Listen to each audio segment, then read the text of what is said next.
the common sense says, look, we know that the antibodies effectiveness and actually antibodies themselves disappear.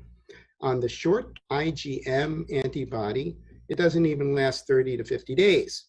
But Oh, on the long term one, you'd expect it to last for quite a while longer than 120 days. And I'm sure some does. People who've had a very serious infection long term, they build up some very, very powerful antibodies. And we're using them to help people who are not as fortunate. But it's Bob, all I really want to hear more about this. And I heard even that the president received antibody therapy, but we've got to take a quick break. But we come right back and let's talk about that and also finish up the 1, 2, 3 of what the country really needs to do to get on the other side of this virus. We'll be right back.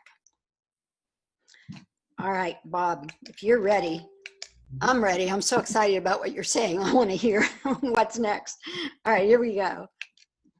Welcome back to Change It Up Radio with Paula Shaw and my guest today, Bob Hertz, Director of SciTech Laboratories, a research facility here in Encinitas. And we are talking the science about the coronavirus. You want to stay tuned. And if you missed the beginning of this show, please go back and hear it because we are talking about some very important things that everyone needs to know. So Bob, you were just saying that the antibodies, once a person has had the virus, which very often, like with flu, like with polio, with other kinds of viral infections, once you've had it, you now have antibodies and you're good to go. You're not going to get it again. But did I hear you correctly in that you just said these antibodies are lasting maybe only 120 days? That's true, but I want to go back on something you said about the flu. Yeah, Everybody knows the flu vaccines have to be re-engineered every year. good point.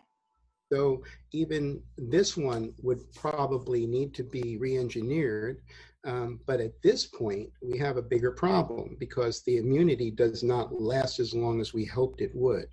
So when a vaccine comes up, most likely you'll need a booster or maybe more, as much as once a quarter. I hope not, but I think that as we have more time to work on this, there's a lot of brilliant minds across the world who are scrambling to make sure that not only that there's a vaccine, but that there's other remedies and drugs that are created to help mitigate the problems, make it less effective, and give us an easier way of working through the disease. And typically, an infection from this virus is relatively mild, and 80% of the population will go through some flu-like or even a little more serious. The problem is that people who are already compromised and older, and people of certain racial, genetic dispositions are more susceptible and more sensitive to the way this virus works. Yes. So, that's really what the problem is here.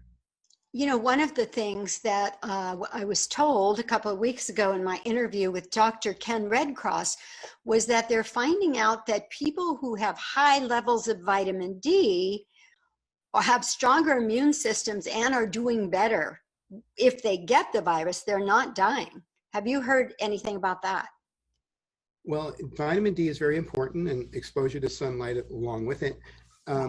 But I think that it's more important to look at what happens to the people who are severely compromised to understand the problem they go through. The ones who are really compromised, the elderly and people who have respiratory problems, they suffer from the fact that their immune system is too good. What happens Say is, more about that. I'm confused. yeah, in this particular virus and some of the progression that we've noticed is that the very good immunity starts to attack the alveoli, around the hairs around our air sacs, making them more compromised. And what happens when that happens, then it leads to possible bacterial infections and pneumonia. It's the secondary stuff that usually nails people who are compromised. So people who are who've had the bends from being too deep in the water, or people who have problems with altitude sickness, they suffer the same type of problems where the water builds up, edema, around the and you actually can drown because you cannot get the oxygen through the liquid into the alveoli, which pushes the oxygen into the bloodstream. And, so at that level, it's the same thing that happens with congestive heart failure. The lining around the heart fills up with liquid and the heart expands. And they're very, very similar. So steroid use has been very effective, and anaerobic steroids, and they're still playing with it. We have not been in this long enough to have the luxury of being able to really study it from a non-infective stage. We are traumatized by the number of hospital beds that become occupied. And when an older person starts to become compromised, they need to look at their oxygen level. Spend 20 or 50 bucks and get yourself, if you're 60 or older, get yourself the device. You put your finger in it and it tells you what your oxygen level is and your pulse. And if you're under 92 and you have the virus, go to the hospital, period, because it moves very, very quickly after that point. Now, is that 92 years of age, or the 92 is your oxygen level? 92% oxygen. Okay. You should be able to see, most people can see between 95 and 99 on a regular basis. And if your first reading is low, take it again. Don't panic. At least you're looking at the first sign that should indicate you need to move. All right, Bob, I want to circle back for a minute because we didn't quite finish the 1, 2, 3, what you were talking about, of the countries that have gotten on top of this, of which, if I'm correct, I think we're at the bottom of the list. What are the 3 things that they've done that have really helped turn this around for those countries? Well, the first thing is, don't politicize a disease. And that's just foolish. Listen to the scientists like me, because we're not looking at why. We're looking at why and how and what we can do about it. We don't really care about what side of the fence you're on, most of us. And so that's number 1. Number 2, make common sense. Even back in the pandemic in 1917, they knew enough to put masks on. And they actually had laws to make sure it happened. No spitting, the type of typical things that says we're not going to spread our bodily fluids around for other people to catch what we have. It's very simple that way. But even more important, since we have a situation where so many people are asymptomatic, it is huge. And this is what people have to understand. If just because you look fine and you feel fine doesn't mean you're not killing people. It's that simple. Wow. And even if you do have it and you think you're feeling good, you don't know what you're spreading and you don't know how far it'll go. So the safe thing, number 2, is to shelter at home if you can. Shut down public businesses so that there is less of exposure. Do it for 4 to 8 weeks on a complete basis. And most scientists and CDC would agree that you'll have your arms around it, but it's a total coast to coast, border to border. Take the entire thing and say, let's get rid of this thing, get our arms around it, and make everybody who has had it or not wear a mask, because they don't know. If we had a magical thing called a test, they could find out.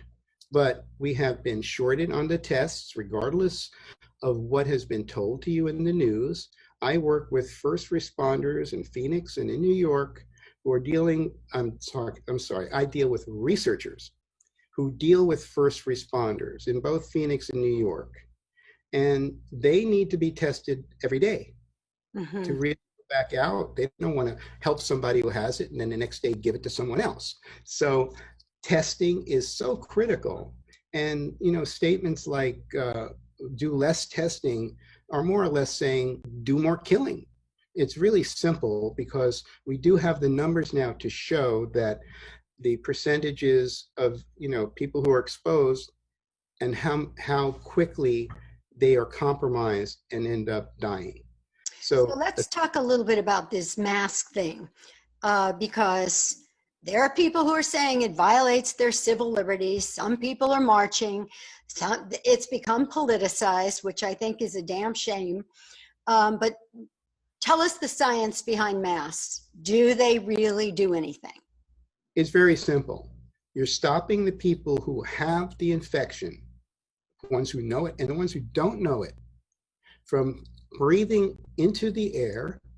And remember, this virus is suspended as an aerosol if you sneeze or cough.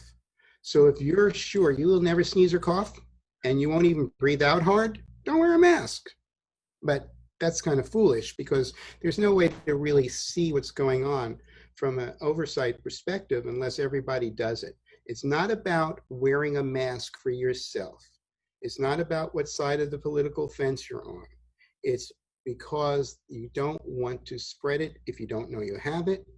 And if you do have it, you definitely don't want to spread it.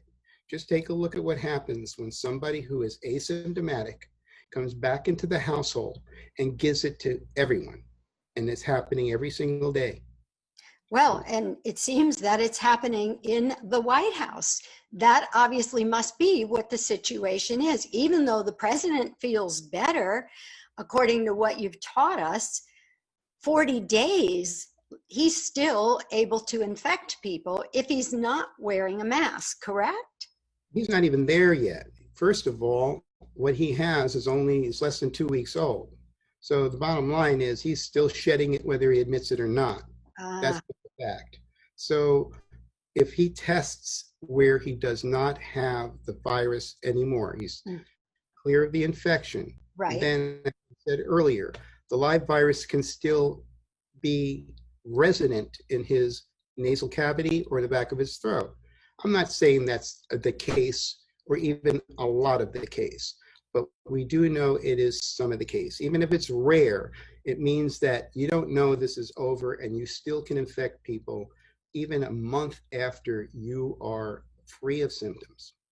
But if during that time you wear a mask, then are you less likely to infect other people? It's more than less likely. You're not going to infect people. Okay. Spewing the virus into the air, or actually, we have to be careful about touching things as well. So washing your hands is important, and making sure that when you get something from someone else, whether it's a package or not, understand that there are different lifespans for the virus on different medium.